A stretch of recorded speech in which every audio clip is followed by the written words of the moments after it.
Hi everybody, welcome. Tom, I don't know if you can still hear us or you've dropped off. It looks like Tom has dropped off for the minute. So he's Yeah, our host and hopefully he's going to come back on any second now and tell me to be quiet. In the meantime, if you can hear me, I welcome you to our talk today, where we'll be discussing the new first look at the IM5 and the IM6. Joining us tonight, we have a new person joining us for the first time ever. Mike, where are you joining us from? Winchester. Winchester. And so are you a current MG owner? Yes, got a ZS EV, bought it from Chorley way back when, but before that I had an MG BGT about 20 years ago. I managed to spin it with wire wheels? Afraid not. No, it was the 1980s, had the rubber bumper. The rubber bumper one. That was right. Yeah, that rubber bumper looked like it could cruise through anything. I remember those ones. Pretty much did. When I spent on the motorway, it took somebody's door out very nicely, unscathed, frankly. It did a very good job. The other car looked brilliant, awful, and the MG was fine. I was facing the wrong way on the motorway, looking down at a articulated lorry. So I'm still here. Many people regret that. You're still here? I'm still here. Yeah. So I should have introduced myself. I'm Leo Mindell. I'm based in London. I drive MG5, and my partner, she has a Cyberster. So we have two MGs in the family. And joining us from one of the dealerships and a regular here is Miles. If you'd like to introduce yourself. Good evening, everyone. Yeah, Miles Roberts from Chorley Group. Currently not driving an MG at the moment, actually. I'm in a Hyundai Ioniq 5, but I have driven every MG so far. And looking at the two that we're going to be talking about today, hopefully I'll be back in an MG product very shortly. Yeah, we've got a number of things to talk about today. I am literally reading the notes as I've now found the notes, as I've had to jump into the hot seat. This is why you never let me in charge of anything important. We'd like to thank our premium members, Sloucher, MGB GT GT2ZS, Very Fat Bloke, EV Cog, Largo Baloo, and Big Bear. And if you like what we do, please become a premium member on the forum. So what are we here to talk to tonight? Well, we've got two new cars and a new brand. And the two new cars that we've got to talk about are the IM5 and the IM6. So there's been a big change in the range. Miles, do you want to talk us through the changes in the range? And I'm hopeful Stuart's going to bring up a graphic to let you talk it through. Yeah, of course, yeah. So the MG range started off originally electrically as just the ZS EV, and then we had the MG 5 Estate, and we've since had the Cyberster and things. There's now a few different cars. So talking you through the range, we've got initially in the B segment, we've got the MG3, which is available as a hybrid and as a petrol vehicle. In the C segment, as a hatchback, we've got the MG4 as an electric vehicle. And as an SUV in the C segment, we've got both the ZS hybrid and the ZS petrol. And we've got the MG S5, which is now the full electric version. In the D segment, we've got the MG HS in the SUV category. We've now got two new additions, the IM5 and the IM6, both of which are fully electric. Both are larger D segment vehicles. And that's what we're going to concentrate talking on tonight. And then over on the convertibles, we've currently got the Cyberster. There is talk of perhaps being a 2+2 coupe version of that coming out later this year as well, so that'll be joined by a few other things. There is also talk of an MG2 to join the MG3 as being an electrical B segment hatchback as well. So the range is growing. I think one of the things you said a number of months ago, Miles, was there was a talk about that there'll be nothing old in the range. Everything's being refreshed and used. So that means, what's the oldest thing left in the range? Currently, it's the MG4. Wow. So the MG4 is the oldest vehicle in the MG lineup. And that still feels new to me. Yeah, it's still only been out like 2 years, so it's a very fresh range. One thing that's happened as well is that MG showrooms have had to get a lot bigger. So the MG showrooms originally just had to have like 3 cars in them, and now we're getting to the stage where we're going to need perhaps 7 or 8 cars. So massive investment required by the dealerships as well. Sorry, folks, I'm glad to say that now we have Tom back on. We have now have Tom back. He's slightly more animated than the picture that we stared at. So, Tom, I hand the reins back to you. Well, thank you, Leo. You're doing a sterling job there. Yeah, sorry, complete computer failure as soon as we went live. I don't know why, but I've rebooted. Perfect timing. So, what have we covered so far? We just talked about the range. That's it. Fantastic. So just talked about a few vehicles that are available. So we started to mention that there's a new IM5 and IM6. Okay, brilliant. Well, let's dive a bit deeper into it. So, can you talk us through then, Miles, what is it that's different? Because these are quite a different technology and quite a different platform, these IM vehicles. So could you start to talk us through what's different about the technology? Yeah, I mean, it effectively are entirely new vehicles. So, whereas the MG4 and the Cyberster and the MGS5 have all shared platforms previously, the IM platforms are different. The underpinnings are different. The car designs are different. IM stands for Intelligence in Motion, and that's a Chinese brand that was started up a couple of years ago. That's owned by SAIC, which is the parent company of MG. And MG wanted to bring a more premium product to the UK, and it made sense to use the IM brand cars because they're already there and done and ready, and they're on sale in China at the moment. So they've renamed them the MG IM5 and the MG IM6. They're not going to be branded separately as IM5 IM6. It is the MG IM5 in the same way as it's the MG S5 or the MG4. Right, got it. The platform that they sit on is a dedicated 800-volt platform, which means it's capable of DC charging up to 396 kilowatts, which means that the biggest battery of 100 kilowatt hours is capable of charging from 10 to 80% in around 17 minutes on a compatible charger. The platform also allows for things like air suspension with active damping control, four-wheel steering, and it has an entirely different dashboard, infotainment system. All the computers are different, so it shares basically very little with the MG4, the MG5. Just talking through the lineup, we've got the MG5, which is a saloon. Well, it looks like a saloon, but it's actually a hatchback. But it looks like the Tesla Model 3, effectively, sort of shape. The IM5, you mean? The IM5, yes, sorry. Yeah, you said MG5, so yeah. The MG IM5.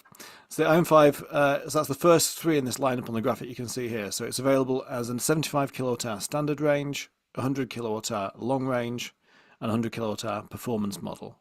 So the standard range is rear-wheel drive. The long range is available as either rear-wheel drive or all-wheel drive.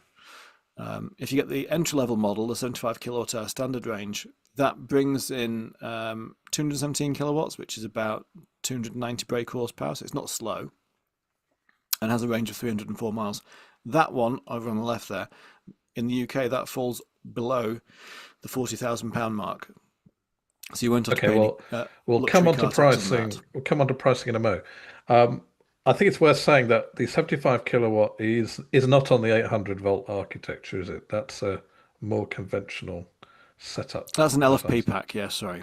That's the LFP. Yeah, so they've clearly used some of their existing MG technology to make that a cheaper offering. We'll go into the prices later, but that's the sort of entry level offering, and then you get into the actual new battery voltage architecture, higher power output, extra motors, that kind of stuff for the rest of it.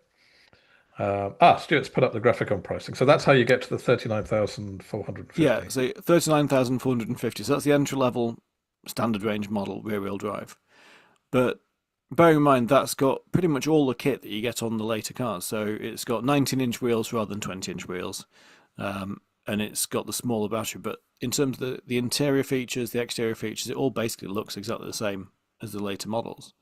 So you're not, a lot of cars like, Nissan, Hyundai, Kia, etc. The entry level model is, cloth seats, no heated seats. It's perhaps a smaller sat nav display on some cars.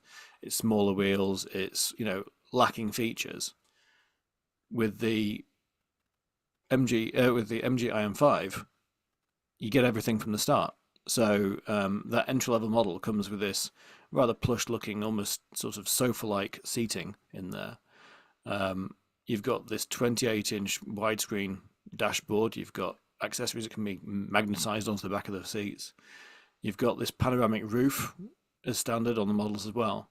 So it's a hell of a lot of car for £39,500. You know, it's when you're comparing against the Tesla Model 3 and similar sort of cars, we're looking at, you know, potentially undercutting by £8,000, £9,000, £10,000 or more. And certainly if you're comparing against anything with the BMW or other German badge, you know, you can undercutting by quite a lot more than that. Spec for spec, certainly, you get a lot more for your money with the MG IM5. And again, they've not cheaped out on the components, so it's got a continental braking system, which will stop the car from 60 miles an hour in, I think it's 30.3 meters. 1 second. While you're looking that up, Leo, what's your first reaction to what you're seeing? So, in terms of the look, you know, there is a very familiar look coming of cars at the moment. They've all moved into a similar direction. Maybe it was led by Tesla, maybe not, but they're all following that similar look. It's not one that I'm a fan of. I'm not saying maybe it'll grow on me, but I like the fact that the MG4 was a little bit different looking, but then my understanding is it never sold very well in China, hence they're bringing out the other one in China. So it's like cars are becoming very homogenized in one look, and I don't, you know, I can see where it's going. In terms of tech spec, very interesting about what they're doing, and I'm hoping to see that all of this is delivered in the UK, as our experience has been that some of these things that have been announced in the past haven't quite made it to the UK.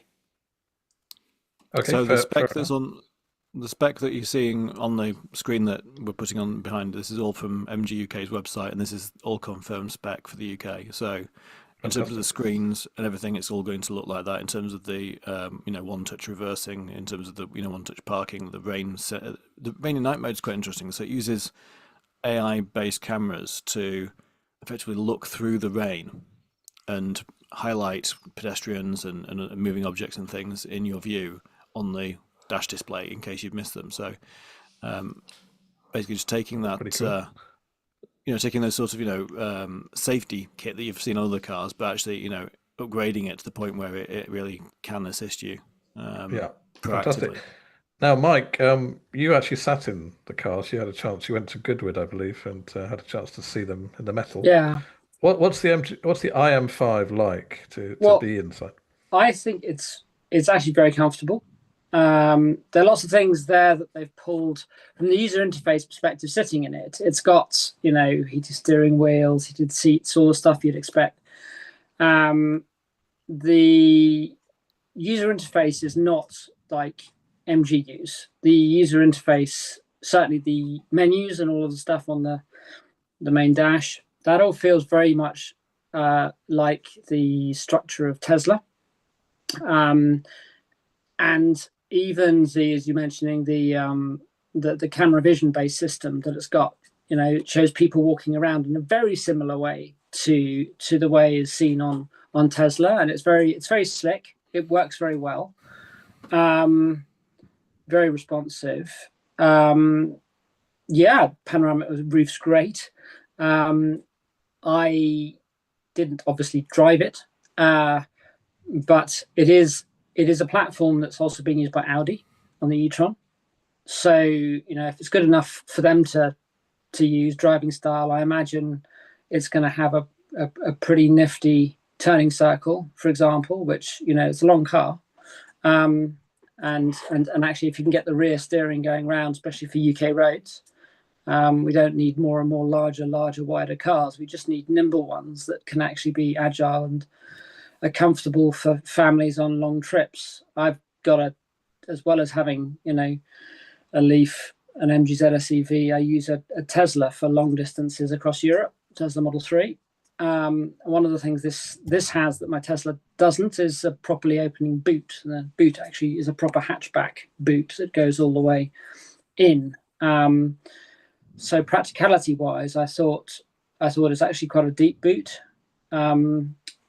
lengthwise, but not necessarily depth-wise. And how does it measure up against a Tesla Model 3? Because that's kind of the direct competitor. Yeah, I think it's pretty good. I think it depends on the software. The key that the Tesla has is the software interface with the charging for long distances, right? That you can just plug it in, and the status of how busy the chargers are before you go there. It'll reroute you. If you're going too fast, it'll slow you down. So that's all to be seen, right? But there's a lot of tech and time that's gone into developing this platform. So wait and see. But the proof will be in the pudding. But I don't see a reason at the moment to think, oh, crikey, it couldn't handle anything that my Tesla Model 3 couldn't. In fact, it's faster. The performance version is mind-bendingly quick. Yeah. Okay, cool. Miles, let's go back to the specs. What else do we need to know about the technology on the IM5? Okay, on the 5. So, the key headline figure there was talking about performance is, with the all-wheel drive system, we're up to 553 kilowatts, which is around 750 brake horsepower. So 0 to 62 is 3.2 seconds, top speed of 149 miles an hour. So, wow. Yeah. So there's a trade-off with and range. rapid charging as well, right? So the 800. Oh yeah, and that's got the so that's got the 800 volt platform with the nickel cobalt manganese battery, peak power 396 kilowatts. So yeah. I'm sorry to come in there, Mars. Do we know about how it's going to deal with 400 kilowatt chargers? Because if you've got the Mercedes CLA at the moment, I think that's 800 volt architecture, but it can't use the 400 volt systems. It'll only use the 800 ones, like the IoT supercharger, 350 kilowatts, I think. Do we know if the 800, because Kia do something very clever with their motors, don't they? Yeah, there's some manufacturers have a doubler in the car, so they can double the voltage. They can effectively double the voltage, or raise the voltage to double the amount in the car. I don't know quite how they do it, but that allows them to charge on a 400 volt charger, but not faster. But it just allows you to get some charge. Yeah, it allows you to convert it in the car to 800 volts, presumably half the current. I think that's how it works anyway. So I don't know if they do that. Miles, do we have any info? No, I haven't actually tested this myself yet on the road. So hopefully we'll get the chance in a few weeks. So I'll be able to take it and try it and do a video and all the rest of it. My understanding is that it will work on both 400 volt and 800 volt chargers absolutely fine. Obviously, we're not going to get you're only going to get half the power out of a 400 volt one though. But yeah, it's the charging speed, the capability of being up to 396 kilowatts. If you can find one of those 400 kilowatt chargers, or 450 kilowatt or 500 kilowatt chargers, which there aren't that many in the UK yet, but there are some being added. New chargers. The stat was this morning: a new charger is being installed in the UK every 29 minutes. There's 81,000 chargers now in the UK, publicly available. So faster charging has got to be good. And it's good to know that the car isn't going to be the thing that's throttling it, which obviously in the past with older MG models was perhaps the case, that we had these cars which could only charge at, 65 kilowatts in the case of the old ZS, EV and things. So so it's good to see. With regards to the MG5, anything else I can tell you about it? Well, as I think price is competitive. I think the interior looks nice. It's got the 26-inch multifunction display. It's got a 10.5-inch touchscreen for your climate control, things like that. It's got a standard heated, ventilated seats, 12-way electric memory driver seat, 4-way electric lumbar support, a heated armrest or cooled armrest as well. So you've got like a central storage thing for use as a fridge. You've got a choice of 2 interior colours, either grey or white. I quite like the light colour interior personally, but if you've got young kids and sticky fingers, you might not like that as much. There's a choice of 4 colours from launch. Arctic white is the solid standard free colour. You've also got Nevis blue, Rembrandt grey, or black pearl. So I think that initially, I think it's a really key question. Yeah. Key question. When are we taking orders and when are we expecting deliveries? So they expect open orders in the course of the next few weeks. Tactical offers will be in early August. So that's your PCP type finance offers. first UK arrivals. The cars will arrive into the UK towards the end of August, meaning that dealerships should receive the first 2 demonstrators in early September. Okay, cool.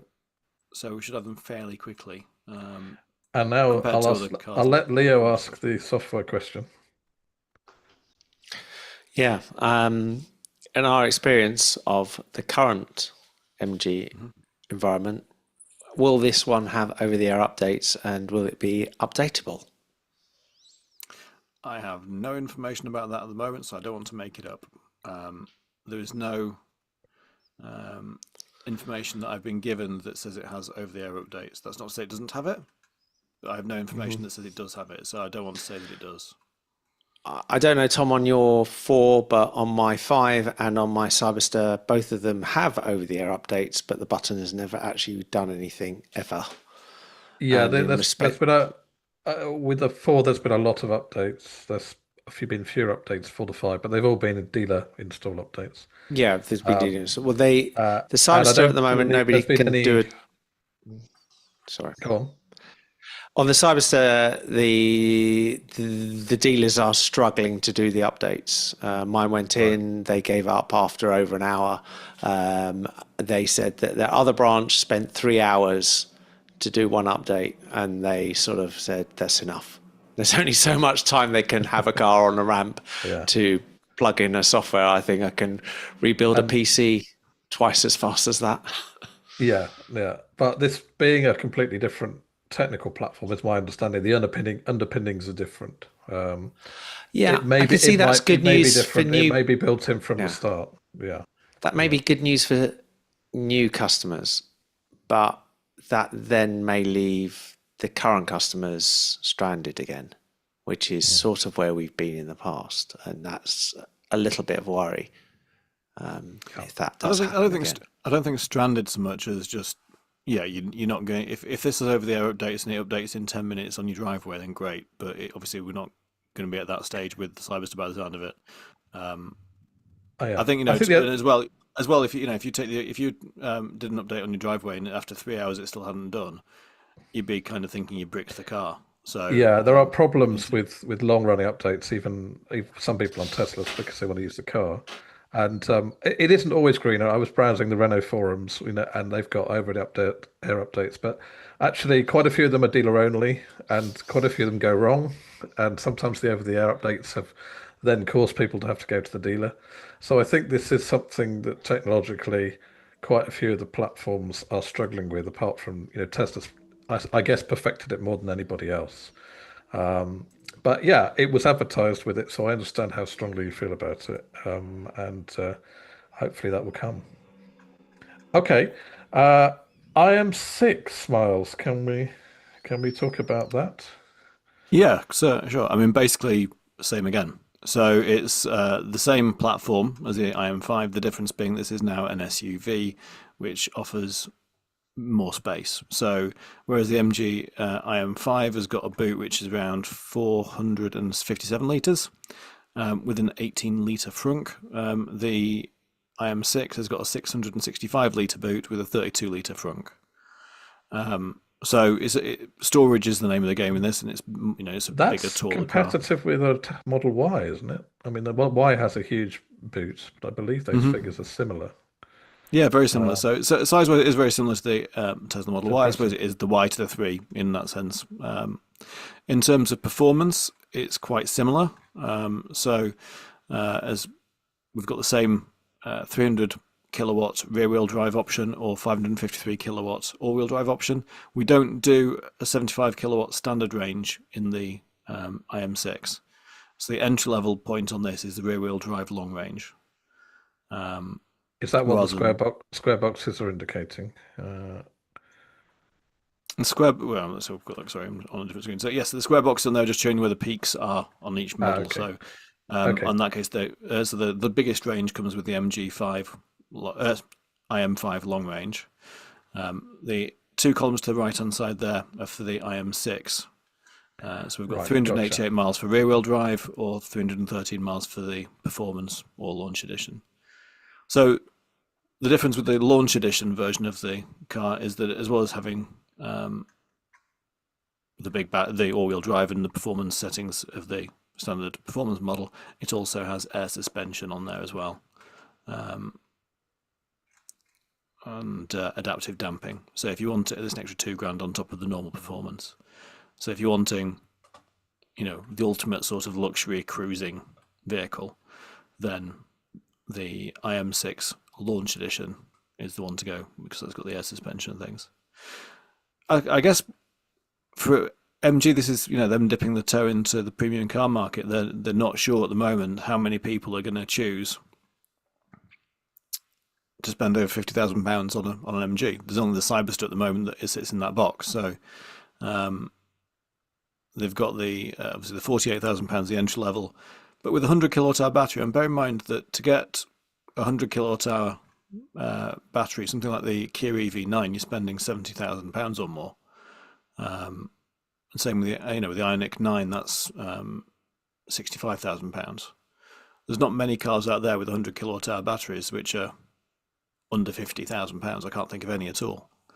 So the battery size, the range is very impressive, to the charging infrastructure. In terms of the 800 volt packet charging and everything. Sure. And then you've got all the kit on top of it. So I think before we it's a go really into good kit, package. it looks good. Now, before we go to kit, so Mike, did you get a chance to see this one and go inside the IM6 as well? And Yep. how did you feel it compared? I've changed to earphones. Is that a bit better? Yeah, hear you loud and clear. Cool, nice. Yeah, absolutely. This is the one I focused on the most because I was looking to buy a Model Y, but for various reasons, I've decided not to. This looked really compelling, to be honest. I don't know whether it was just for Goodwood, but they actually had a shocking great monitor in the back that would fold down like a TV between the front two seats. So I don't know whether that's going to be something that actually comes in or not. And maybe it was a Goodwood thing, but I really thought that the boot was equal to a Tesla, and you lift up the boot floor and you've got another bit underneath, in a similar way to you do in the boot of a Tesla.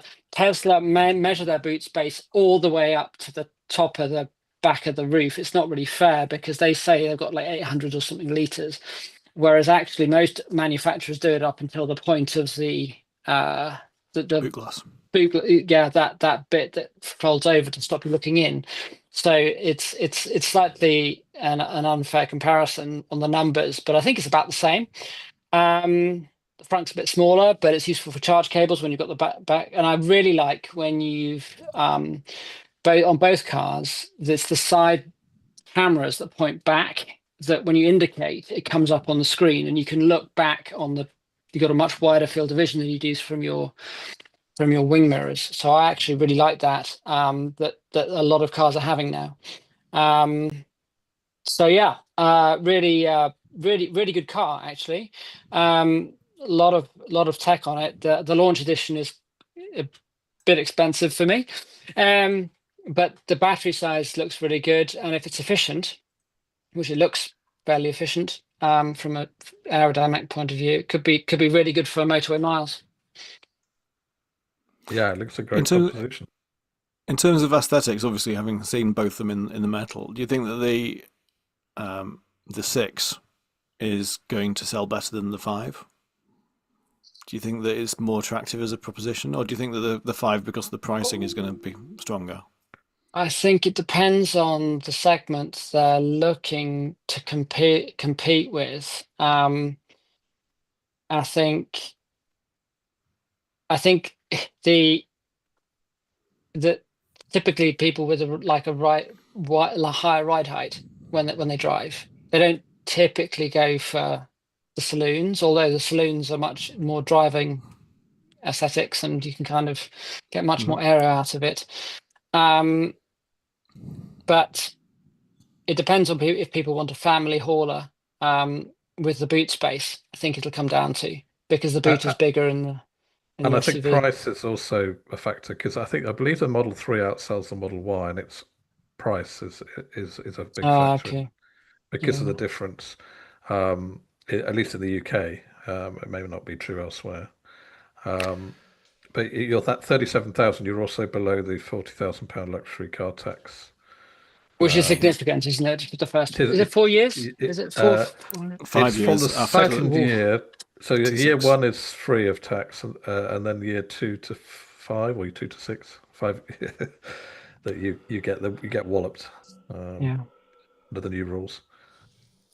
Leo, So can you see the any thoughts or 5? questions? Yeah, I was going to say, can you see the 5 then? I was going to ask Mike, has he seen it in the place? It looks like the 5 is going to be the fleet car. I Yeah. can see that Yeah. going I in can very totally much into the see. fleet market, Yeah. and then the 6 going more into the luxury market of people who are actually owning them. So there's the difference, I'm So thinking. 6 would be more the private owners, you think, rather than the Yeah. fleet buyers. Yeah. Yeah, It I may, mean, it may come on I think salary so. sacrifice a bit. You know, you've got the CP people may decide to do that through work. I think they may want to know what the software's doing because they've got choices with other manufacturers that do have over the air updates. So I think they'll probably want to see how that plays out in reality because it is so software driven. That actually, if they have managed to vertically integrate everything in terms of production, and they can actually know what processors will work where, and it seemed I did manage to speak to somebody from IM who was there, a chap called Chris. I mean, he was saying, you know, that they've totally reworked the internals of that compared to the other cars they've produced before. So it looks good, possibly, for them being able to manage everything on the software deck inside it. But clearly it's not an easy thing to do, as I think a lot of people have discovered with the manufacturing over a bit. Yeah, I guess Tesla Yeah. have been doing it for a long time, so it remains to be seen, even with brand new platforms, how quickly I other think manufacturers can catch up.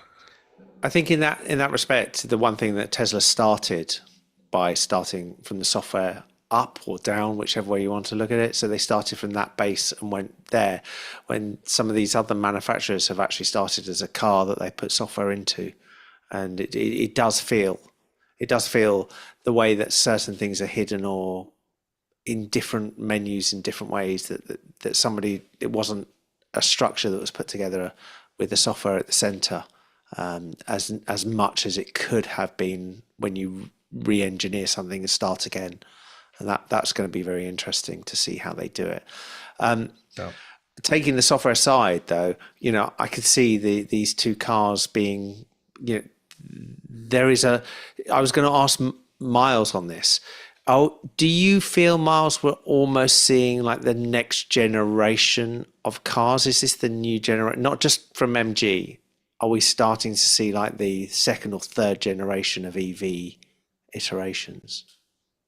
Yeah, definitely. I think that one thing that I've been driving electric cars now for 10, 11 years.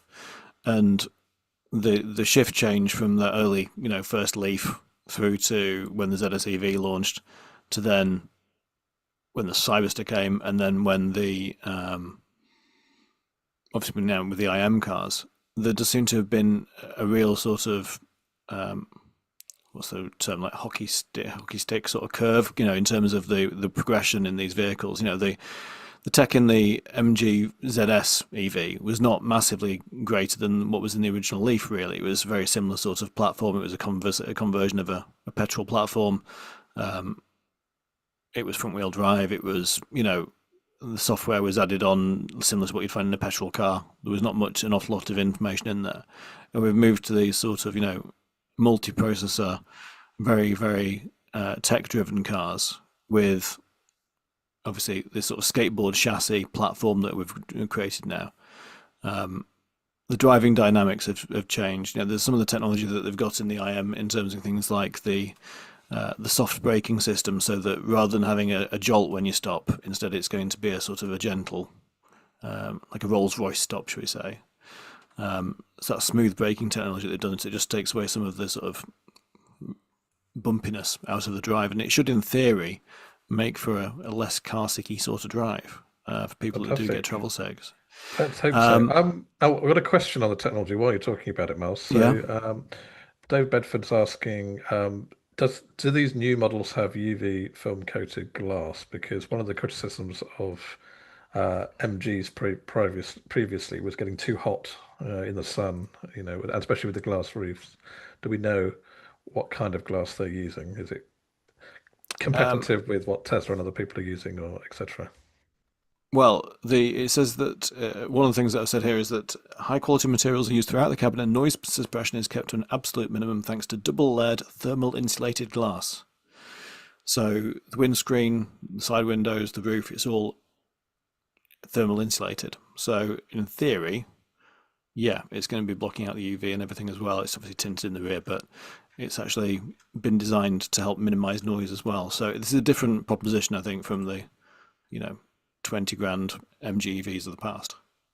Yeah, Goodwood on absolutely. Saturday was about 32, and the cars were in the sun, and I was in it, and the windows weren't particularly hot. The panoramic roof wasn't particularly hot. It is in my Model 3. It's like you don't want to touch that. But it didn't feel that you were being blasted from the rays in that car. So they may have done something with it. Okay. And can we put the ranges into context for these cars? I think it's something like As the miles, you mean? Yeah, I think it's 440 miles WLTP. Is that right for the single motor on the IM5, I believe? I did some conversions Yes. earlier, and Yes. 390 for the equivalent IM6, I think. Yes. Again, On the that's IM5, WLTP. yes, the IM5 standard range is 304 miles. The long range rear wheel drive is 441 miles, and then Oh, right, yeah. the all wheel drive is 357 miles. On the Okay. IM6, it's rear wheel drive is 388 miles, and the all wheel drive is 313 miles. So yeah, Okay. having 750 horsepower does dent your It has an mileage effect. quite a bit. Now, with is it in terms of orders and deliveries, is it the same as the IM5, or is it coming later? Yeah, so no, they're due to arrive all at the same time as the IM5. Okay. So And the again, crucial question, demonstrated in September. which dealers will be selling IM? Is it only some? Is it all? Is it to be decided? Do they have to apply for it? Do they have to, like the Cyberster, do they have to build an extra section? I wish How I does it could. work? I wish I could tell you that it was exclusively a Trolley Group product, but unfortunately, they've decided to let other people sell them as well. So, in theory, every MG dealership will be getting these demonstrators. So, if you're an existing Okay. MG dealership, you'll be able to sell these vehicles. Okay. Having said that, of course, hit me up in the comments if you'd like to get a deal.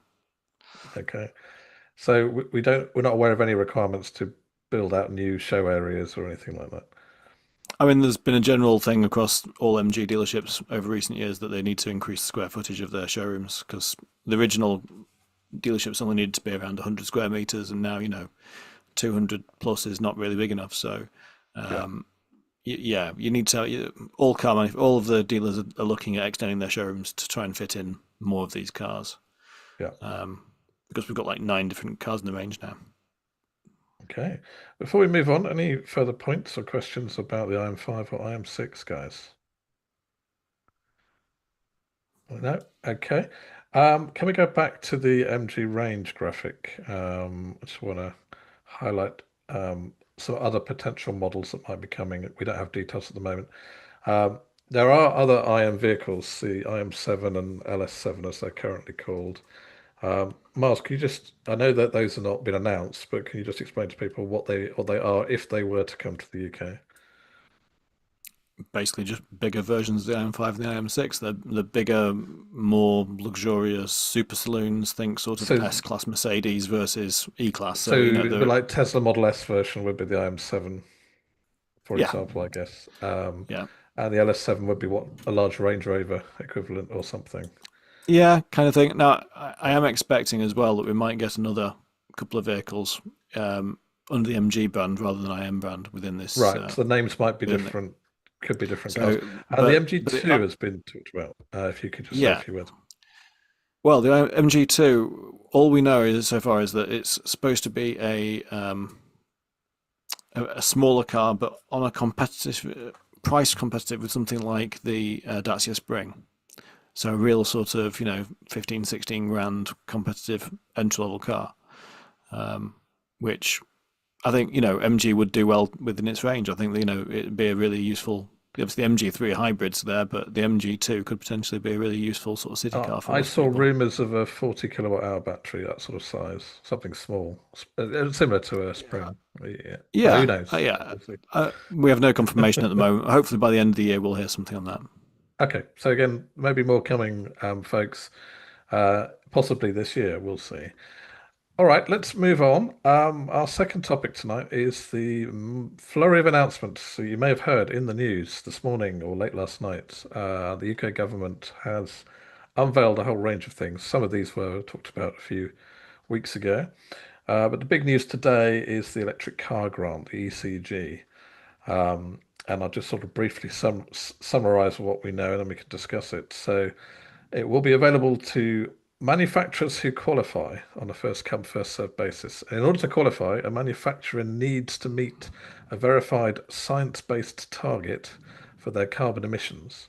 And we do know that currently MG, SAIC do not do that or do not have evidence of that or have not gone through. Some manufacturers do, but not MG at the moment. If the manufacturer qualifies, then you can get a grant for up to 3,750 for Band 1 vehicles, which I don't believe the details are available yet, but the greenest cars, and up to £1,500 for Band 2 vehicles. Is up to, note, doesn't mean that all cars will get the maximum. But to qualify, the car itself must not cost more than £37,000. So that's the ceiling. I don't know why that's 37 and not 40 to go with the luxury car tax bracket, but there you go. And the grants are due to open on the 11th of August, but will be offered before this date to customers by participating dealers. It's all handled for you at the dealer. There's no special paperwork for the buyer to do. Correct. They've got funding until 28-29, but it may run out before then. And there are more details as it's being shown on various websites, including the government site. So, Miles, what's your view about how this will change people's sales of EVs, in particular, and people's approach to what they buy? Well, all I can suggest is probably for the next 2, 3, 4 weeks, we're not going to sell any EVs because everyone's going to wait to see if the grants are available. Yep. And then it might start getting busy. But at the moment, there's so much uncertainty. So this came out last night about 10:30. This morning, we got some bulletins over from MG, Kia, etc. The brands that we represent, basically saying, we've heard the announcement. We didn't get a heads up about this. We're just trying to work out what we can do and how it affects us. We want to know if there's any models that we've got that affect that, we'll get this, we'll qualify for these vehicles, for these grants. The trouble is that, like I say, there's this SBTI, so the Science-Based Target Initiative for carbon reduction. Basically, it's for businesses that have said that they are committed to reducing their carbon footprint by X% over X years, and they've got an actual plan in place to make that happen. And so Nissan, for example, have had that sort of commitment in place for a while. They have, I was up at the factory in Sunderland last week. They've got a high-tech factory with loads of wind turbines. They provide enough power to not only run the factory, but also most of Sunderland. They've got solar panels all over the buildings as well. They've really stepped up for renewable energy in that factory. So it's almost a carbon negative factory in that sense of the actual energy costs, not in terms of the whole manufacturing process, but in terms of the energy used by the site. And so they committed to this SBT number a while ago, back in 2019, I think it was. A lot of other manufacturers have as well, such as Renault, PSA Group, which is now part of Stellantis, the Hyundai Modis, which is Hyundai and Kia, and BYD also are in this. But SAIC, I cannot find on their system. So, to my knowledge, SAIC don't have an SBT actual number at the moment. They haven't agreed anything. How long it takes them to go through that process if they decide they want to try and get this grant, I don't know. I don't know how much it would cost them. It's not just a case of saying, yeah, we'll cut it by 50% by 2030. They've actually got to have an actual blueprint of how they're going to get there and what they're going to do, and they've got to be measurable and accountable. So you can't just make up a number and say that's what we're going to do and that's okay, tick the box. So it's a process which is going to take a while. So I wouldn't expect SAIC, or MG rather, to be able to offer any of these grants anytime soon.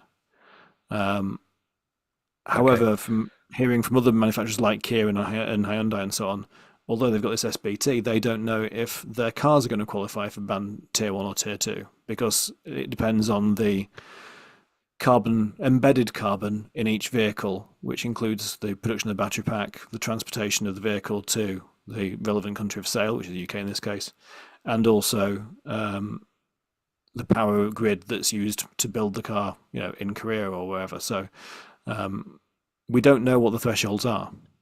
I suspect that the Labour government has set the thresholds at a level which means that the new Nissan Leaf being built in Sunderland will probably be a tier 1 car getting £3,750. I suspect that that's the case, because if they haven't, then I'd imagine it's a bit of a political nightmare for them. But in terms of what other vehicles that are made in other countries can get, I have no idea at the moment, and I don't think they know yet. So car manufacturers are currently trying to dig it out and work out. But it's got to be good news for the British consumer if they can get money off the cars. I think it will stimulate a conversation, certainly, that hasn't been happening recently. What do you think, Mike? Think it'll be the right? Is it the right thing to do? Do you think it will help a lot? I think it's really interesting. I can remember the last grants that happened. I think it could stimulate the market. I thought when the grants were removed that car companies would then reduce all their prices, but that didn't really happen. So it definitely had an impact, to my memory anyway. I may be wrong about that, but I didn't see a commensurate, drop and suddenly, we can afford to do it for that price. So I think it definitely helped the consumer in that respect. And honestly, anything that gets cheaper, less expensive electric cars on the road is a good thing, generally. But yeah, I think it'd be interesting to see how much paperwork it causes Miles if Miles on the dealership if they have to do all of that backstage. I can imagine that's not easy. Well, I know it wasn't easy last time with the previous grant. My understanding is that it's changed this time, and it's mainly going to be the manufacturer themselves that claim as a grant rather than the dealer. So hopefully it's been taken out of our hands. And one thing it means is Leo? Sorry. So again, as Mike is saying, it's about stimulation of the market, and I think that's more important than actually what ends up happening. I actually can see that dealers or that manufacturers who do not qualify will end up saying, well, we're going to give a discount and an equivalent discount anyway to stay competitive, to drive that price to where people go. Because I think people buy bargains. And that's the big issue, is that people actually, if you say this is the TK Maxx model, they give you this price that they've never ever sold the stuff for, and then they sell it at this price, and everybody says they've got a bargain. And I think if people think they're getting a bargain and buying it, then they're going to be happy with the price that's going to come in. I think the other thing that's mentioned, the perception, but the other thing has been mentioned, 37,000, you've just gone through and effectively 50%, I'm going to guess, miles of the MG range are above that, maybe slightly less, but for other manufacturers, the majority of their range is above that price break. Yeah, so with the MGs, obviously all the MG4s and all the MG S5s are under £37,000, regardless of what spec you go for. One thing that I think may happen if MG don't get the grant is that they'll just come and say, well, we're going to give you the equivalent of a grant, because if we look at the MG S5 last month, they were offering like £9,000 off that car as a last minute deal for the end of June. So if they can offer £9,000 off in June, 3,750 is very achievable in July. And I think I read that Ford and some other manufacturers have done some similar things anyways as well to stimulate pricing. I mean, to give an idea of financing, obviously £3,750, on a 3-year PCP, that's £100 a month saving effectively. So it's a good chunk that you could save, as a month payments, and generally over the course of a PCP. So I think that it's it's a good amount. Whether we actually see many cars available in the UK with they're getting that full discount at the moment, or whether it's going to drive car manufacturers to hopefully look at their manufacturing process, work out whether they could make it less carbon intensive. That should be a good, win for the planet, should we say? But I think that overall, we've seen Google searches go up massively today for EV grants, and what's the cheapest EV to buy, and what EV is going to be cheap, the most effective, so cost effective. So I think that there's a definite conversation uptick, which wouldn't have happened had this announcement not come out. Great. And it's not the only announcement. So just to cover the other news, I think this came out a few days previously, but there has been a removal of planning permission in various cases, I think, for infrastructure for EVs, including charging installations at home and workplaces, unless you're in a listed building, which I think still requires it. And that's going to make it easier for new charger installations to be done. As I understand it, this is both on the small scale side and on the large scale provision of blocks of chargers and the public charging infrastructure. There's also a fund announcement. £63 million has been allocated to infrastructure.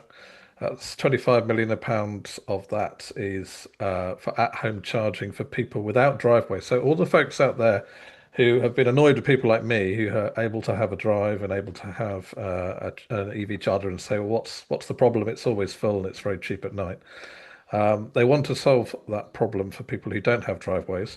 And they're looking at solutions including gullies, installing gullies onto pavements. And there's another announcement on that, which we'll come to again. So they're providing some money for councils to do that. Some money for £8 million for NHS fleet electrification to decarbonise the NHS. And there will also be, out of that 63 million, some workplace grants and some depot charger schemes for businesses that have perhaps delivery depots or other places where they need to install chargers. And the last part of the infrastructure fund announcement is they're going to modernise signage. So all of you who have complained that you never get assigned to an EV charger, you just get assigned to a petrol station.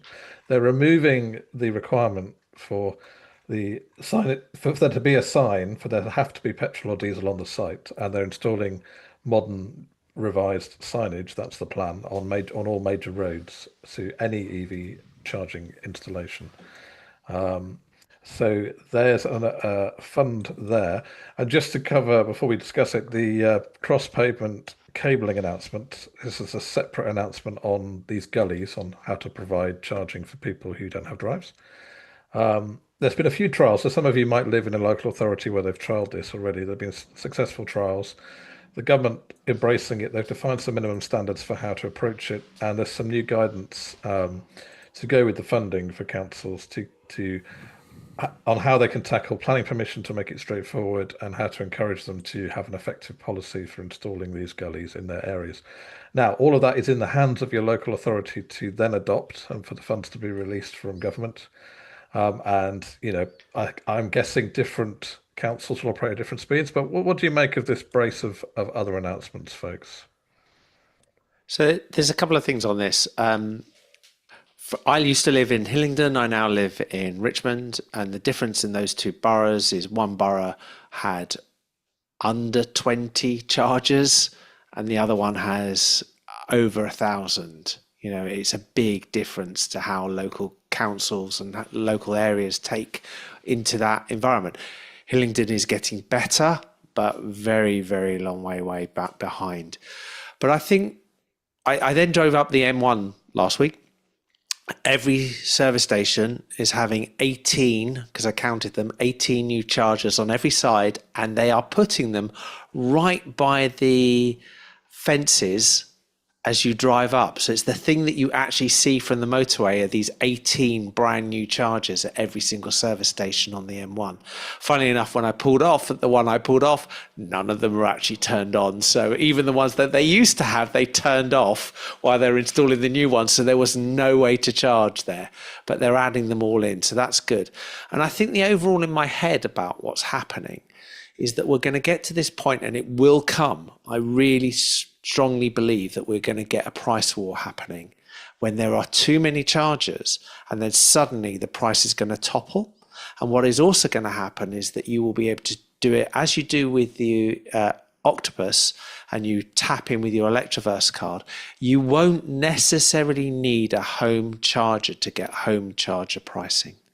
And I think that will have to happen. And it will happen when there is enough charger capacity that suddenly all of the problems are suddenly going to like topple away very, very fast.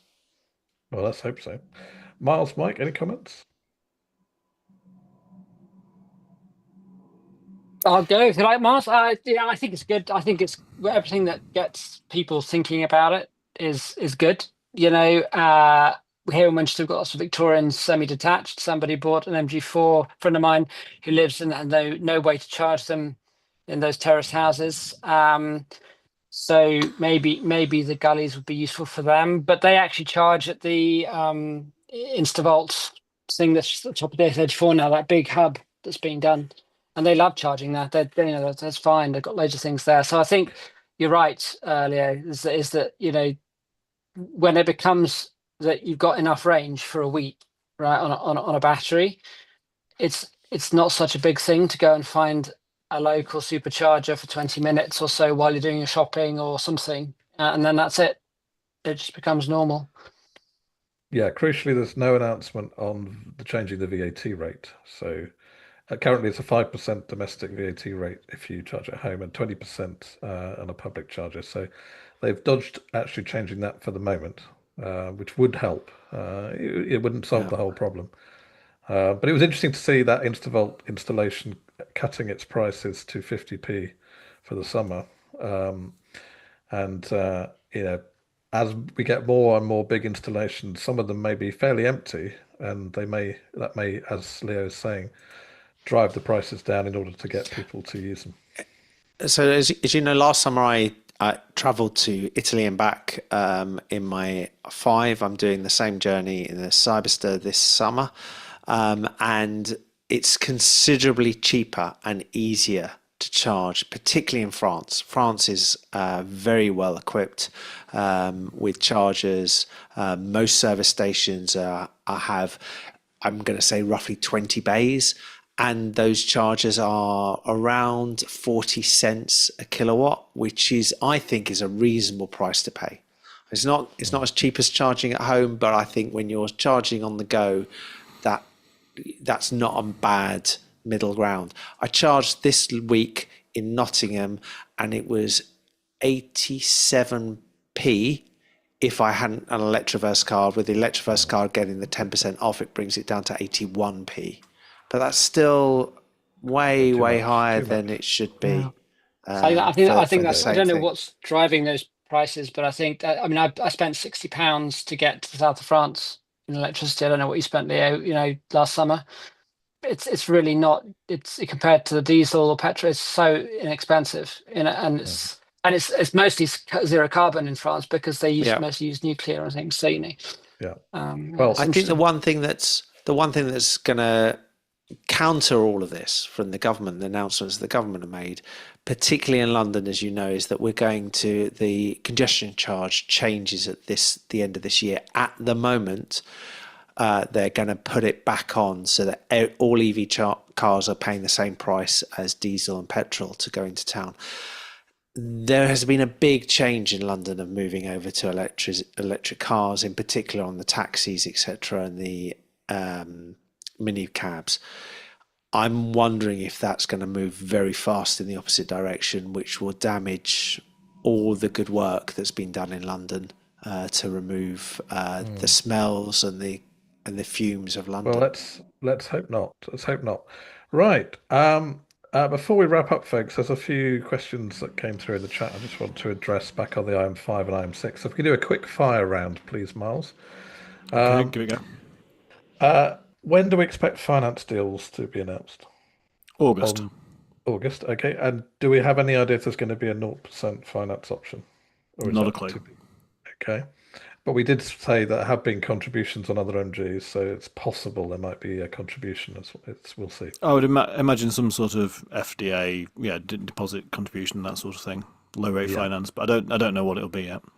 Okay. And is there a long-range dual motor that isn't the performance model, or is there just a single model that was with the IM6? Because With the you showed IM6, two you've just models. with the IM6, you've just got the 100 kilowatt hour rear wheel drive or the 100 kilowatt hour performance. The launch edition is basically the performance, but just with air suspension. Okay, fine. And also, we've, as expected, we've got some questions about MG4 facelift, and I think we have some news about that. Because people may have seen there is an MG4 facelift in China that's been announced, but what's the situation for the UK? So in the UK, they're continuing with the current vehicle at the moment. There will be an interior refresh towards the end of this year on the MG4, but it's not going to be the full refresh that we've seen on the exterior like they have in China. So that car that you see there in that graphic, that's for China. That bodywork is not coming to the UK anytime soon. In China, the MG4 has only been selling in low numbers, like typically less than 100 per month, which is nothing at all basically for China. So they've decided to do a refresh and add a lot more features which suit the Chinese demographic, which includes an awful lot more tech-heavy features, lots more voices talking to you when you sit in the car, lots more sort of AI type stuff, because that's typically what the Chinese consumers are looking for in electric vehicles. Right, great. And Okay, so also they tend to go for weird lilac and light green. yes, so extra colours. So beware what you see out there. There's a much wider range of vehicles available in China than we will get in the UK, Europe, or other overseas markets. Okay, well, that brings us to the close tonight. So I just arranged for me to say, don't forget we have a topic on the forum where you can vote for the kinds of podcasts you'd like to see in the future. There's a link in the video description, so please put your comments there and your requests. You'll find the audio version of this podcast on all good podcast providers. Just search for the MG EVs Community Podcast. That's it for us tonight. Many thanks to the volunteer moderators who keep the forums running smoothly. That's Olb, Coulomb, Rolf, and MG Clive. And many thanks from Stuart to the podcasters who dedicate their time to share their wisdom with the community. My personal thanks to Mike Warwick Sanders, Leo Mindell, and Miles Roberts from Chorley Group tonight. And if you found this podcast useful, please click on the like button. And if you subscribe and click the notification bell, you'll get notified next time we go live, which is particularly useful if we change it at the last minute. So from all of us, it's goodbye for tonight. Goodbye. Goodbye.